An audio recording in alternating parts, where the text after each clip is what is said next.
अस्सलाम वालेकुम। मैं हूं मोहम्मद शफीक भट्ट।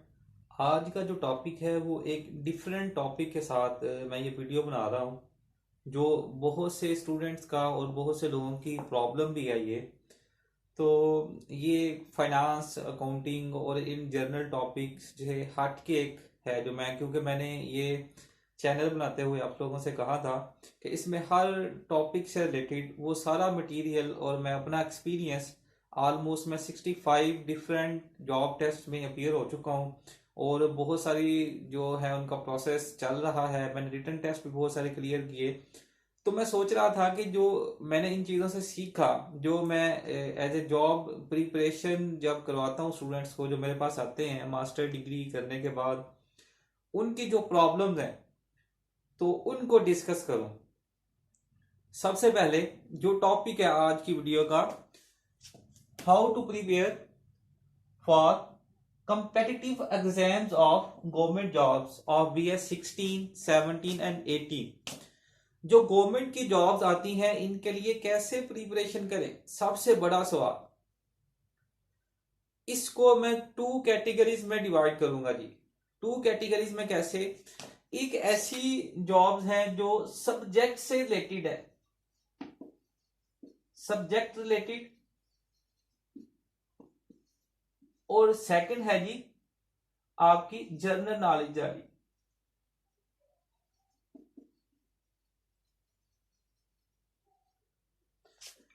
सबसे पहले सब्जेक्ट से related, Punjab public service commission, federal public service commission, NTS, ITS, UTS, CTS, जितनी भी सर्विसेज टेस्टिंग सर्विसेज एजेंसीज हैं, टू कैटेगरीज के टेस्ट कंडक्ट करते हैं फॉर द रिक्रूटमेंट प्रोसेस। तो 16, 17, 18 के लिए इसको हम टारगेट करते हैं। पहली बात सब्जेक्ट से रिलेटेड।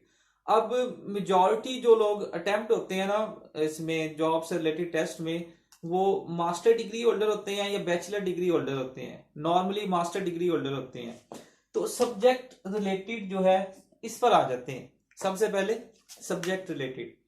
अब सब्जेक्ट रिलेटेड में जो नॉर्मली जो क्राइटेरिया होता है रिटन टेस्ट का, वो 80% और 20% होता है। मतलब 80% सब्जेक्ट से रिलेटेड आपको चेक किया जाएगा और 20% जो है वो जनरल नॉलेज, जिसमें करंट अफेयर्स हैं, इस्लामिक नॉलेज है, इस्लामिक स्टडीज से related, Pakistan studies, current affairs, और आपके पॉलिटिशियंस, पॉलिटिकल इन्वायरमेंट क्या है, करंट गवर्नमेंट में फॉरेन मिनिस्टर कौन सा है, प्राइम मिनिस्टर कौन है, डिप्टी चेयरमैन ऑफ सेनेट कौन है, इस तरह के क्वेश्चन पूछे जाते हैं।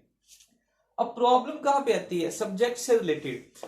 अब सब्जेक्ट से रिलेटेड अगर हम देखें तो जो प्रिपरेशन करने के लिए भी अकेडमी स्टूडेंट ज्वाइन करते हैं और कहते हैं कि, और पेपर देने के बाद अब लेक्चरर पब्लिक सर्विस कमीशन के जो एग्जाम हुए, उस टेस्ट को कंडक्ट लेने के बाद, टेस्ट देने के बाद अक्सर कैंडिडेट्स का ये ओपिनियन होता है, ये ओपिनियन भी था, सुनने में भी आया कि टेस्ट जो है वो आउट ऑफ सिलेबस है जी। ये तो हमने पढ़ा भी नहीं था, कि यूनिवर्सिटीज में पढ़ाया नहीं गया, ये आउट ऑफ कॉन्टेक्स्ट, समझ नहीं है पेपर कहाँ से डालते हैं। कुछ लोग कहते हैं जी फलां वेबसाइट से डाल देते हैं, कुछ लोग कहते हैं जी पता नहीं हमें समझ नहीं आई, ये चीज तो हमने पढ़ी ही नहीं थी, ना हमें किसी ने पढ़ाई, तो ये पता नहीं कहां से पेपर आ गए। अब इसका आंसर ये है कि जब भी सब्जेक्ट से रिलेटेड जो है वो आपको कहा जाता है कि सब्जेक्ट रिलेटेड टेस्ट होगा, 80% मार्क्स इसमें से आएंगे, तो वो अगर मास्टर लेवल का है तो मास्टर लेवल के जो मेजर सब्जेक्ट्स हैं उन सब सब्जेक्ट्स की आउटलाइन से रिलेटेड जो होता है आपका टेस्ट, उसमें शामिल होता है। अब अगर आपने यूनिवर्सिटीज में स्लाइड्स पढ़ के गुजारा किया हुआ है, बुक को कभी देखा नहीं या थॉरो स्टडी नहीं की अपनी आउटलाइन, अक्सर लोगों को तो यही पता नहीं होगा कि हम जो सब्जेक्ट पढ़ रहे हैं यूनिवर्सिटीज में, इसकी ऑफिशियल यूनिवर्सिटी की वेबसाइट पे आउटलाइन क्या है, आउटलाइन में कौन कौन से टॉपिक्स कवर किए गए हैं, उन टॉपिक्स का ही नहीं पता। और फिर जब हम प्रैक्टिकल लाइफ में आते हैं, इस जॉब से रिलेटेड टेस्ट वगैरह को अटेम्प्ट करने के लिए टेस्ट देते हैं, तो जॉब से रिलेटेड तो हमें ये आइडिया होता है कि हम तो जीरो हैं। फिर कुछ लोग जाते हैं उसकी तरफ, अकेडमीज का रुख करते हैं और अकेडमीज वाले इस चीज को कैश करवाते हैं कि आप आए जी, हम आपको 1 महीने में तैयारी करवा देंगे, क्रैश कोर्स हम इंट्रोड्यूस करवा रहे हैं, 20 दिनों में तैयारी हो जाएगी, 10,000 15,000 हमारे चार्जेस हैं। तो समझने की बात यह है कि आपने अपने सब्जेक्ट से रिलेटेड, जो आपका मास्टर है, अगर मास्टर बेस पे आप अप्लाई कर रहे हैं, और अगर आप बैचलर बेस पे अप्लाई कर रहे हैं, तो बैचलर की जो मेजर सब्जेक्ट्स हैं उनकी जो आउटलाइन है उनको एक दफा गो थ्रू करें। अब अगर उनको एक दफा गो थ्रू कर लेंगे तो कोई भी चीज ऐसी नहीं रह जाएगी जो कि आप को आए पेपर में और आपको इसकी समझ ही ना आए। इसमें एक और कंफ्यूजन, अब इसमें थॉरो स्टडी से मुराद जो आप एग्जामिनर है, जो पेपर सेटर है, जो पेपर बनाने वाला है एमसीक्यू जॉब के लिए, वो आपकी अंडरस्टैंडिंग चेक करता है। उसने आपकी डेफिनेशन नहीं देखनी कि आप सपोज हम बिजनेस बैकग्राउंड से हैं तो वो कहेगी डिफाइन बिजनेस एंटिटी कॉन्सेप्ट, ऐसा कुछ भी नहीं होगा। उसने बिजनेस एंटिटी कॉन्सेप्ट का आपकी अंडरस्टैंडिंग चेक करनी है कि इस कॉन्सेप्ट को समझने के बाद आपकी जो थिंकिंग कैपेसिटी है, जो थिंकिंग लेवल है, इसको किसी जगह पे अप्लाई करना पड़े, आप कैसे करेंगे। फॉर एग्जाम्पल मैं आपको एक एमसीक्यू बना के देता हूं, आप उसको खुद से सॉल्व करें। बिजनेस एंटिटी कॉन्सेप्ट सभी को पता होगा। According to this concept it is assumed that business will treated as separate entity from its owner. तो अब ये डेफिनेशन तो सबको पता है। जो एग्जामिनर है, जो टेस्ट लेने वाला है, टेस्ट सेटर है, उसको आपकी डेफिनेशन नहीं चाहिए। उसने ये चेक करना है कि इसको पढ़ने के बाद आपकी अंडरस्टैंडिंग क्या है, आप किस हद तक इसको समझ रहे हैं, और अगर आपको प्रैक्टिकल लाइफ में अप्लाई करना पड़ जाए तो आप कैसे करेंगे।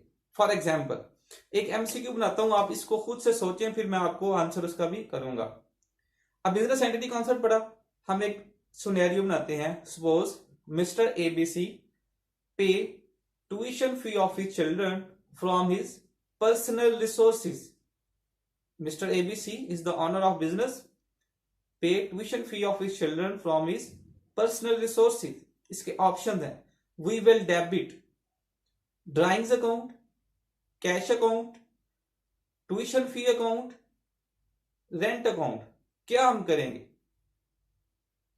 एक बिजनेस का ऑनर है, उसने अपने जाती एक और ऑप्शन लगाने, नन ऑफ दिस, पर अपने जाती रिसोर्सेज से उसने बिजनेस के अपने जो बच्चा है उसका बेटा है, उसके ट्यूशन फी के एक्सपेंसेस पे किए।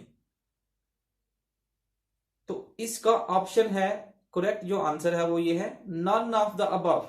नन ऑफ द अबव क्या, क्यों है, क्योंकि एक ऑनर अपने जाती रिसोर्सेज से जो ट्यूशन फी है वो पे कर रहा है। तो अब इसका बिजनेस से कोई लिंक नहीं, क्योंकि बिजनेस एंटिटी कॉन्सेप्ट क्या कहता है, business is separate, owner is separate. तो ये एक अंडरस्टैंडिंग चेक करता है एग्जामिनर, ये एग्जामिनर का व्यू होता है कि ये चीज चेक करे। तो ये अक्सर लोगों को पता नहीं होता, और फिर वो कहते हैं कि पेपर आउट ऑफ सिलेबस आ गया, तो हमें तो इसकी समझ नहीं आई। तो पहली बात तो ये है कि आपने अपनी आउटलाइन को देखना है, जो जिस डिग्री की बेस पे आप अप्लाई कर रहे हैं उस डिग्री की जो कंसेप्ट है, जो आउटलाइन है, उसको देखना है, और आउटलाइन की स्लाइड्स रीडिंग नहीं करनी, जो इस चीजों को समझना है कि इनका मतलब क्या है। और उसके बाद आते हैं जी जनरल नॉलेज। जनरल नॉलेज के जो पेपर्स हैं वो 100 मार्क्स, उसमें भी कहते हैं कि पोर्शन बने होंगे। 20 मार्क्स का इस्लामिक स्टडी है, 20 मार्क्स का पाकिस्तान स्टडी है, करंट अफेयर्स हैं, जनरल नॉलेज है, एवरीडे साइंस है, और गवर्नमेंट से रिलेटेड वो करंट अफेयर में आ जाएंगे। तो इसके भी कहते हैं कि पोर्शन बने होते हैं। तो सबसे पहले ये जरूरी है कि आप जिस पोस्ट के लिए अप्लाई कर रहे हैं वो देखें वो सब्जेक्ट से रिलेटेड है, सब्जेक्ट रिलेटेड या जनरल नॉलेज से रिलेटेड है। तो सब्जेक्ट से रिलेटेड है तो डेफिनेटली इसका मेजर पोर्शन जो है वो आपके जो सब्जेक्ट हैं उससे रिलेटेड होगा। तो आपने अपने सब्जेक्ट्स को गो थ्रू करना है, बेसिक जो मेजर्स हैं। उसके बाद जो कोर कॉन्सेप्ट्स हैं उनको देख लें। तो उनको देखने के बाद आपने चीजों को समझना है, क्रैमिंग नहीं करनी, जस्ट समझना है। जब आप समझ के पढ़ना शुरू कर देंगे तो आपको कोई भी प्रॉब्लम नहीं होगी। उसके बाद कोई भी आप बुक ले लें, कोई भी किसी भी एमसीक्यू की, और बल्कि इससे बेटर है कि ट्राई करें खुद से एमसीक्यू डेवलप करें। अंडरस्टैंडिंग जब आपकी डेवलप हो जाएगी तो आपको किसी एक्स्ट्रा बुक खरीदने की जरूरत नहीं पड़ेगी। और जनरल नॉलेज से रिलेटेड है अगर, तो वो करंट अफेयर्स जनरल नॉलेज जो है वो डिफरेंट वेबसाइट है, जैसे पाक एमसीक्यू की वेबसाइट है सबसे बड़ी, उसमें जितने भी आपके एमसीक्यू से रिलेटेड जनरल नॉलेज से रिलेटेड हैं वो अवेलेबल होंगे। तो ये एक शॉर्ट वीडियो है। इसके बाद आने वाली वीडियोस कैसे इंटरव्यू में अपीयर हों, और पेपर की अगर सब्जेक्ट से रिलेटेड है तो कैसे प्रिपरेशन करनी है, पर्टिकुलर सब्जेक्ट्स मतलब कोई पर्टिकुलर पोस्ट आई है उसके लिए अगर आप कोई गाइडलाइन लेना चाहें तो वो भी आप पूछ सकते हैं कमेंट सेक्शन में। और इंटरव्यू जिनके कहते हैं रहते हैं और टेस्ट जिन्होंने क्लियर कर लिया है वो कैसे कहते हैं कि अटेम्प्ट हो, कैसे इंटरव्यू की प्रिपरेशन करें, और उसके बाद साइकोलॉजिकल असेसमेंट क्या होती है, क्या इसमें देखा जाता है, और इन सारी चीज़ों को इंशाल्लाह आने वाली वीडियोस में कवर करेंगे। अपना बहुत सारा ख्याल रखिएगा। अल्लाह हाफिज़।